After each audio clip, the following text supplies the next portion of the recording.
नाज़रीन एक खबर आपके साथ शेयर करेंगे। बडग्राम में चेयरलिफ्ट की रस्सी टूट गई है। तहसील आलाई यूसी बटिंगी पाश्तों में चेयरलिफ्ट दरमियान में फंस गई है। 4 घंटे से 8 अफराद चेयरलिफ्ट में फंसे हुए हैं और उनको रेस्क्यू करने के लिए फिलहाल क्या हुआ है ये भी आपको बताएंगे। तहसील आलाई यूसी बटिंगी पाश्तों में बताया जा रहा है कि रस्सी टूटी है और 4 घंटे से 8 अफराद इसमें फंसे हुए हैं।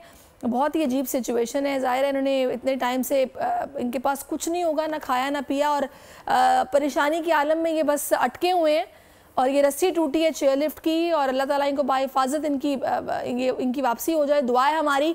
और 8 अफराद हैं, 4 घंटों से इस चेयरलिफ्ट में फंसे हुए हैं जिसकी रस्सी टूटी है। और रेस्क्यू के लिए भी क्या किया जा रहा है, इंतज़ामिया हरकत में आई है, क्या कुछ हो रहा है, ये हम जानने की कोशिश करेंगे। आप लोग इस मुल्क पाकिस्तान में आजाद हैं। सहाफती उसूलों पर कारबंद बोल न्यूज ने रखी रिवायत बरकरार। बोल न्यूज की जानिब से देखने वालों को यौम आजादी की बेहद मुबारकबाद। मुल्क भर से जश्न आजादी की तकरीबात बोल ने दिखाई अपनी स्क्रीन पर।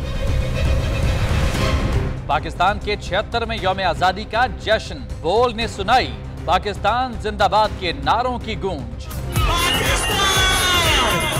बोल की सबसे बड़ी ट्रांसमिशन में पाकिस्तान का नाम रोशन करने वालों ने दिए कौम को पैगामात। बेपनाह मुश्किलात का सामना करके इस मुल्क को हासिल किया। आज़ाद कौमों को बहुत सी कुर्बानियाँ देनी पड़ती हैं। 76 वालियों में आज़ादी का दिन जोश खरोश के साथ मनाया, क्योंकि जिंदाबाद पाकिस्तान ये है बोल की पहचान। सब्सक्राइब करें और बेल दबाएं ताकि कोई खबर रह न जाए।